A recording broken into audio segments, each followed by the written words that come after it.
Taylor Swift ended her first 8 years tour in Japan when the pop superstar performed the song Vigilante Shit. She had a small incident. Swift almost fell off her chair, but with a professional style she regained her balance to continue performing. Fans found it interesting. A dedicated fan from Japan quit her job to follow Taylor Swift on her Gear tour across 4 countries. Swift media has hit Tokyo hard.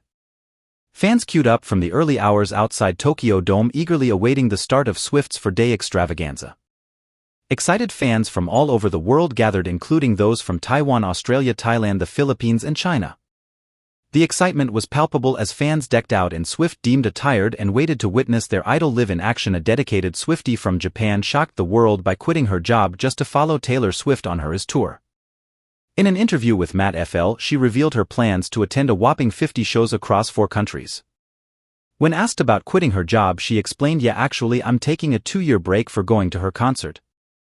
So I quit my job when she announced this year's tour." During her first day of concert in Tokyo, Japan, Taylor Swift gave an interesting update to her fans. She said, "I told myself if I'm lucky enough to win anything tonight, the night she won her 13th Grammy for her album Midnight, I'm just gonna do it. I'm just gonna announce it. My backup plan was that I was gonna announce tonight in Tokyo." Addressing those who question her frequent album releases, the Lover singer responded, "Everyone's like, why do you make so many albums? And I'm like, man, because I love it. I love it so much. I'm having fun, leave me alone. I've been working on Tortured Poet since right after I turned, and Midnight, I've been working on it for about 2 years. I worked on it throughout the US tour. Soon we'll get to hear it together," Swift added, and she is clearly as excited about the new album as her hardcore fans. Taylor Swift's Dear His tour isn't just a treat for fans, it's also a boon for Japan's economy. The tour's impact is expected to generate an impressive 34.1 billion yen, $229.6 million. Moreover, Swift's concerts create what's known as that Swift effect, leading to increased spending on travel, accommodation, dining, and merchandise. Tokyo, being one of the tour's limited stops in the Asia-Pacific region, stands to benefit significantly from this economic boost. Swift's influence extends beyond music, affecting economies worldwide. In Australia, her concerts have led to what economists jokingly call that Taylor Swift inflation effect. Fans adjust their spending habits to afford tickets and related expenses, contributing to a surge in local economies. Swift's tour is making history as the first to gross over $1 billion with Fit. Taylor Swift's Serious tour has resumed, much to the delight of Swift is everywhere, but particularly those who have yet to see the scene or live. Swift, who recently made history at the Grammys by becoming the first person to win the Album of the Year award for Times, have been taking a break from touring. But the US tour will restart on Wednesday, with her first show of the year taking place at the Tokyo Dome on February 7th. She will perform for dates there before heading off to perform in Australia, Singapore, and then Europe, concluding in Canada in December. For those attending a Taylor Swift concert for the first time, get yourself familiar with all the special traditions sacred to Swiftly so you can join in the fun too. He was a guide to all the chants and rituals you need to know. This was Swift's second studio album and was released in 2008, and also her debut concert tour. The ritual is one of the oldest and is potentially the most important to fans. When the star sings "It's the First Kiss, it's flawless, really something / it's fearless, put your hands up in the heart, you belong with me." Also a track from Fearless, this song is considered one of Swift's signature songs. When she performs this track, fans typically clap twice when the star sings during the bridge of the song "I'm the One That Makes You Laugh When You Know You're About to Cry." Delicate is from Swift's 6th studio album, Reputation, in 2017. Fans will know to yell the chant 1 2 3 let's go B. When she sings "We Can't Make Any Promises Now, Can We Babe? But You Can Make Me a Drink." This chant is widely known among fans and was started by one who attended Swift's Pasadena show in 2018.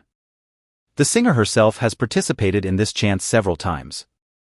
Regarded as one of Swift's most detailed and evocative songs, All Too Well was on her 4th studio album Red in 2012, and Then We Recorded in 2019. Following disputes over Swift's masters, this concert chant is one of the most popular and the most fun.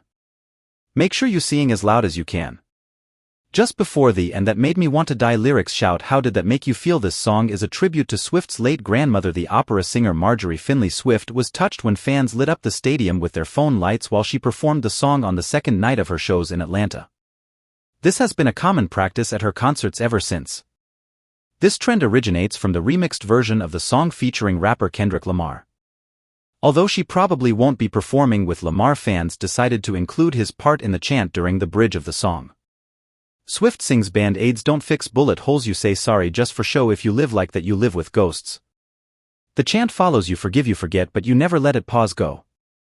Much like the previous song, fans include Jack and ton of part from the remix of Anti-Hero in their chant. In the remix, Swift sings did you hear my covert narcissism, my disguise as altruism like some kind of congressman. Fencing Taylor you'll be fine. There are many other songs fans have made chants and memorable actions for. But these are some of the basics to get you started on your first Swift concert. Can you believe? After almost 5 years, a brand new Taylor Swift World Tour is finally upon us. The US Tour officially opened its doors in Glendale, Arizona on March 17, where Taylor performed songs from all 10 of her albums. Since 2018, when Taylor embarked on her last world tour, she's released 4 brand new albums and 4 re-recorded albums. Due to the pandemic, Lover, Folklore, Evermore and Midnight have yet to be toured, which means Taylor has over 200 songs to choose from for the US Tour set list. Narrowing all of that down into a 3-hour show sounds impossible, right? But what songs made the cut?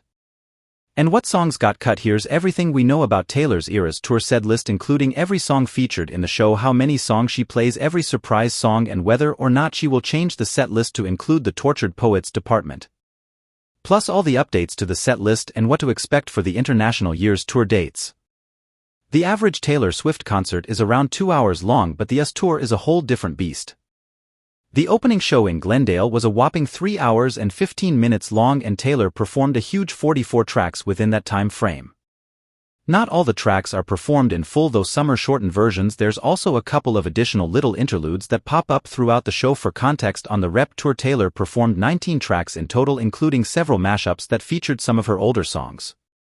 For the 1989 World Tour, she performed 18 songs, while 17 songs were performed on the Red Tour and the Speak Now World Tour.